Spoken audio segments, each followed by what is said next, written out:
Okay. Welcome back to Nick Lenz's Comic Corner Classic / Non-Classic. This is episode number 1614 and Doubleshot number 1508.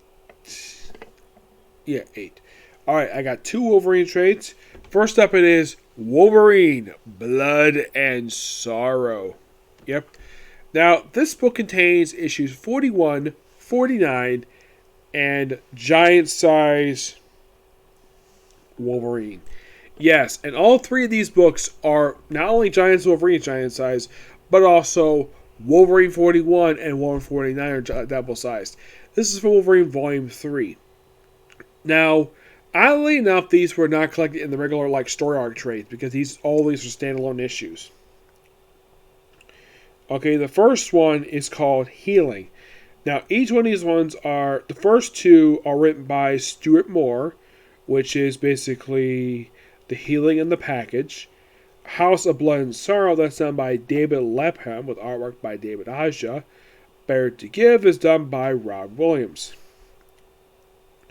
Well, this book also contains X-Men Unlimited number 12, which has Wolverine all fours, basically at the feet of Jean Grey.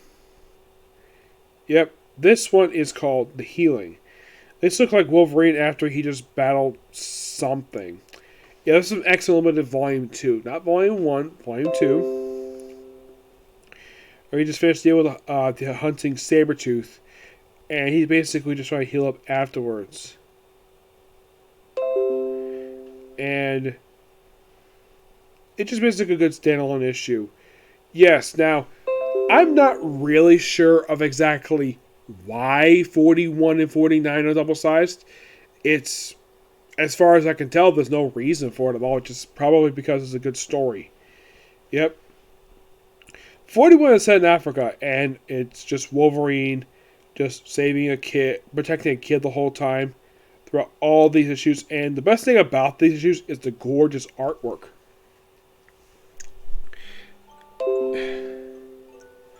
Yeah, this artwork is just really good. Yeah, just Wolverine protecting kid for all these pages. I mean, despite being a double-sized issue, you probably think, oh, is it going to be multiple stories one? No, it's one story. Yes, it's one story. Wolverine protecting kid. And you might think, aside from Wolverine, is like anybody else's issue? Not really, no. It protects the kid really well. And for some warlords, and that's it. Giant size Wolverine, which by the way has the cover of the trade. This is the titular Blood and Sorrow. This is set in North Dakota, while in the case of the Wolverine 41, this is in Africa. By the way, Wolverine Volume 3, this is where it comes from.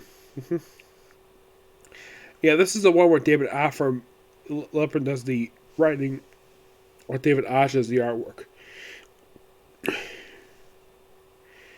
Now, this is mostly set in present day, but it just basically stuff related to a town. Wolverine has had this weird hair in here, where he's got David Aja draws like hair back like this. And just Wolverine hang out in town with weird stuff. It's a weird giant size issue per se. I love the writing in here. I think David Lepham does a great job. I think the artwork looks pretty good. It's just how the artist draws. Try and get this thing to do properly. Here we go. Just how the artist draws Wolverine is kind of weird. Yes, it is a weird design, but it's got good artwork with it, and does this really mean anything around the same things? No. But it just got good artwork per se. I love David Aja's artwork. Now moving on to Wolverine 49. Also a double-sized issue. For no reason. It's a Christmas issue. Yep, it's Wolverine doing Christmas. Hangs out with a redhead who is not Jean Grey. Runs into a blonde. Yeah, just basically some elves acting very naughty. It's a good Christmas issue, per se. I'm surprised Lynn Carr has never reviewed this damn thing. And then Wolverine kills the elves. Well, the thief elves. They have Wolverine. By the way, Wolverine in this book is actually wearing, I believe, the John Cassaday costume. Yeah, I haven't found a good picture of him yet, but yeah, I believe he's wearing his John Cassidy costume in these few issues. hmm So it deals with like some crazy Santa Claus. It's basically just a good Christmas story, but with lots of violence. But it's not like the Punisher one. Basically, kills a gangster and basically just as evil Santa Claus.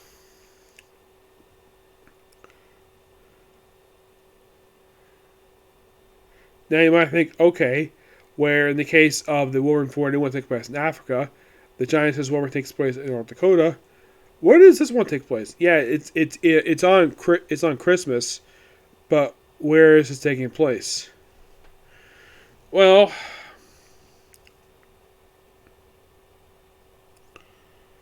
I would probably say New York City. Now, this whole story takes place at a store known as Lacey's. It's probably the former equivalent of Macy's. They probably couldn't use the name Macy's because of legal reasons. Yeah, that's probably what it is. But in the case of this trade overall, some interesting stories here. I would only recommend people try this out if they are in fact a Wolverine fan. Mm-hmm.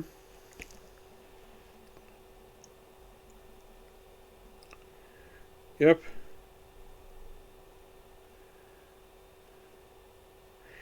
All right. Next up is Wolverine.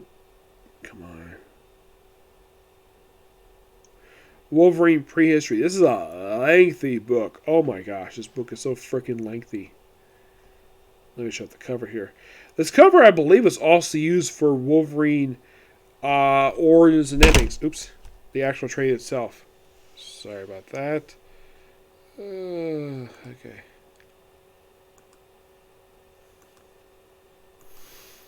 Okay.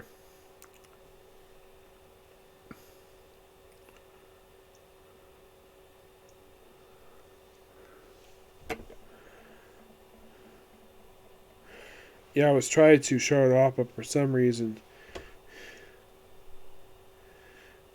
Okay, let's try this again. Before I drop this again.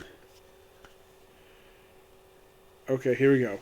Here's the cover for Wolverine Prehistory. Yeah, it's the same cover they use for Wolverine Origins and Endings. This book contains a lot of stuff in here. Now, this book contains stuff by Tim Truman, Mark Millar, Rick Spears, Howard Mankey, Mark Johnson, Neil Adams, Christos Gage, Larry Hama, and Joe Casey, with David Lappin, Vince Hernandez, Jeff Parker, and Kerry Bowles. The artwork is done by Todd Fox, Kerry Andrews, Timothy Green II, of course, Neil Adams, John Pauline, Tom Cooker, Kerry Nord, Stephen Platt, with Johnny Timmons, Luke Ross, Owen Ju, and Sebastian Sagvalia. Now, the first set of stories is from Wolverine, from Marvel Comics Presents. I have to look it up because basically it's going to take a bit to basically... Now, one of the stories in here is from Wolverine, Volume 3.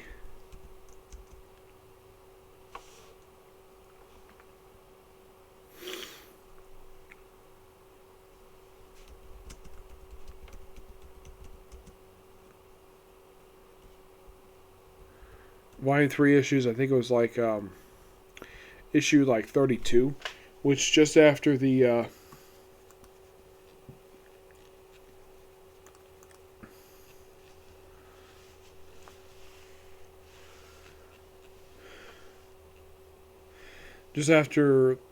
storyline Enemy of State. Now I'm trying to find it here. It'll take me just a minute to find this.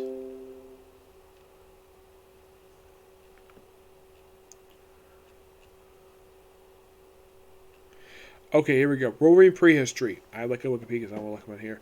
We have Marvel Presents 93-98, Wolverine Volume 3, Issue 32, Logan, Path of the Warlord, Shadow Society, Wolverine, Agents of Atlas, First X-Men, Wolverine Hunger, Wolverine Negative Number 1, Before Fantastic Four, Ben Grimm and Logan 1-3, Wolverine Cable, Wolverine The Amazing Mortal Man, and Bloody Tales, and Wolverine number 1000.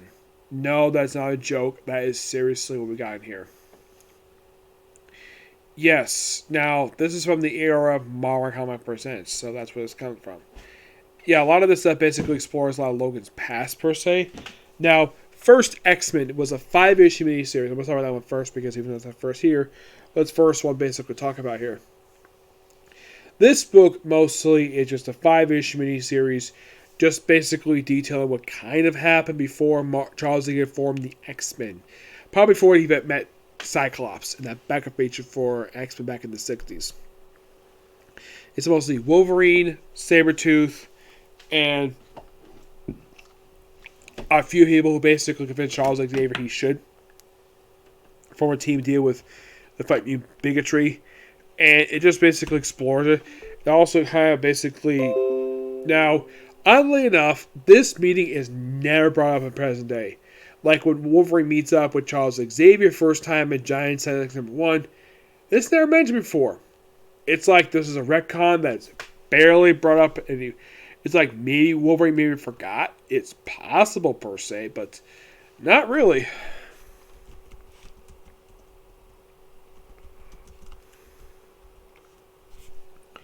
Yeah, that's basically the big premises, and this group is just called simply First X-Men. It's the team that Logan formed with Wolverine, with himself, a character named Halo, who's Holly Bright, who only exists just in this miniseries.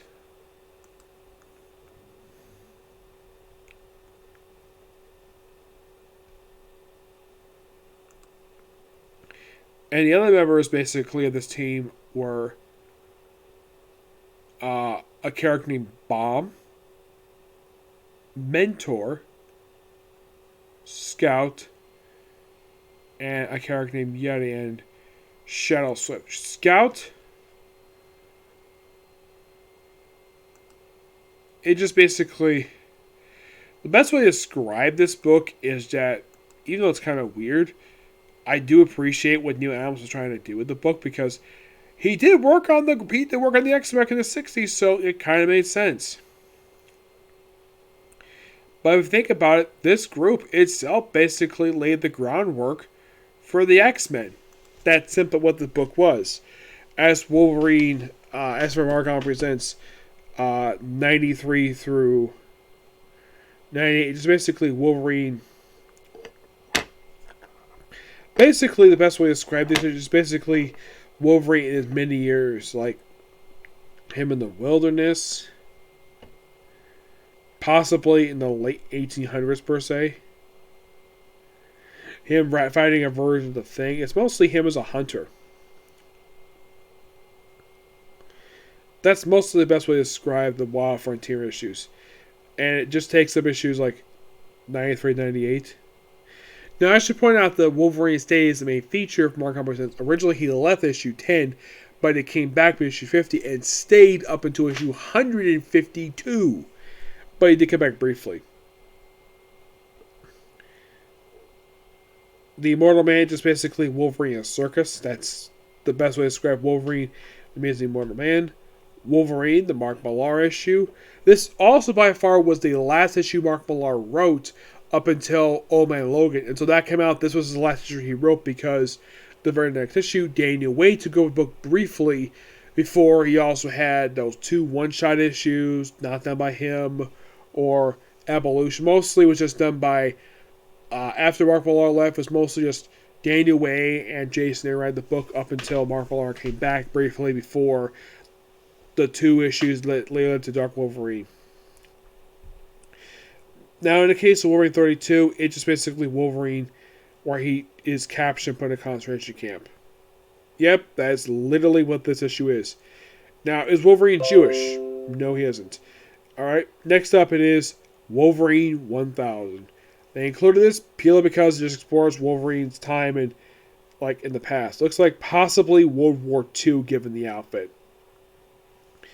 Yeah, that's one of the many stories in Wolverine 1000. Yep. Now, Now, here's the thing. I was originally going to discuss this when I was going to do my review of Wolverine issues 304 to 317. I was originally going to discuss it there because it was released part of that era, but I decided why don't I review it here? Yeah. So that's Simple 1000. It just basically simply Wolverine World War II. That's the best way to describe what happens in this stuff. Basically, just time World War II. In the case of Path of a Warlord, this is simply Wolverine Japan. I would probably say could be after World War II, possibly. Him finding various stuff. It's really good here. I love the Wolverine stuff in Japan. Excuse me. You can kind of say Wolverine had a lot of really good stories published in Japan. Well, excuse me. Well, set in Japan, per se. Age of Atlas is simply put what the point of this miniseries is Wolverine hanging out with Age of Atlas for this 3-issue miniseries.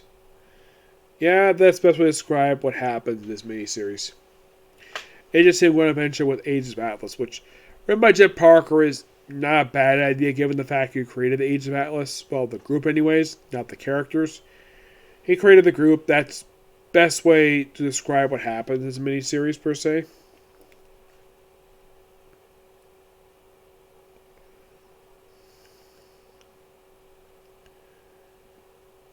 And I've already discussed the Children of the Atom stuff. Now, in the case of before Fantastic Four, Ben Grimm and Logan, that's simply Logan in Ben Grimm's time, World War II. That's simply put what that miniseries is. Yep.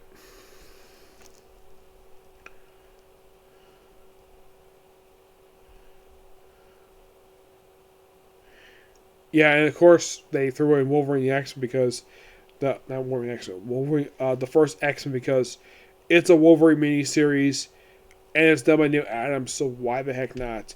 Despite the fact this miniseries has actually had a trade paperback release for it, why the heck they decided to include it here? It's because it's Wolverine Prehistory, so why the heck not?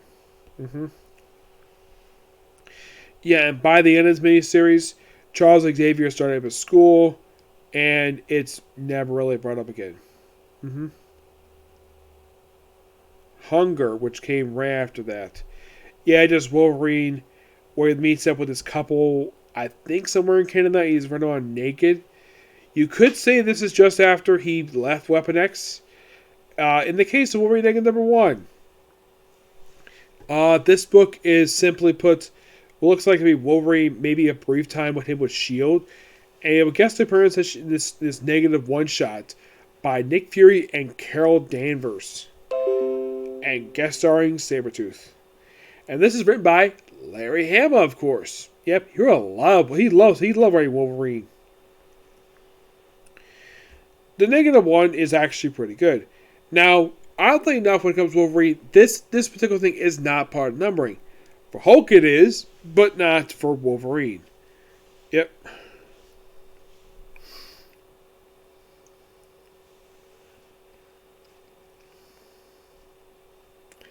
Yeah. But in the case of the following miniseries, by the way, also written by Larry Hama, yeah, Larry Hama writes a small chunk of the stuff actually in this trade. Though I should point out, like I've said repeatedly, the first book people think of when they think of Larry Hama is not Wolverine per se, but it's one of the books per se. But the first book people think of is G.I. Joe. Yep, G.I. Joe. Next up is Wolverine Cable Glutz and Gory. It just came up one shot with Wolverine Cable. Looks like the artwork may have been done by Rob Liefeld. Well, I think he worked on the cover. Doesn't say, but it kind of looks like a Rob Liefeld style cover. Tell me down how much flow. Does this look like something Rob Liefeld would draw? My guess, yes. Though it's a very interesting idea to have Wolverine. And here's Wolverine appears in this book with his artwork. Like, what the heck is this? Like, this is supposed to be Wolverine. Like, what the heck? Him with a cigar in his mouth? That very rarely happens. Like, what the heck? It's a weird one-shot which has Wolverine take on the frickin' Vulture. Yes, the Vulture. Why the heck would Vulture appear in a Wolverine book? I have no idea.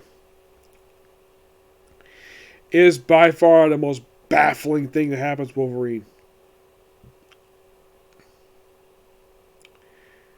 And I think that's it. Yeah. But it's good the fact they had a trailer like this come out. I'm going to give this book roughly a 9 out of 10. Just a damn good book. And, well, not much else to say about it. It's pretty good. Okay, so that's the episode of you. I'm hoping to get time to Shaman King, but I don't know if I will. But if I don't, excuse me, I'll probably work on it tomorrow. But next, I'm going to work on it. As soon as I get this video and the previous video up, I'm going to work on the next 2 episodes for Sun Vulcan. Okay, next video. Bye.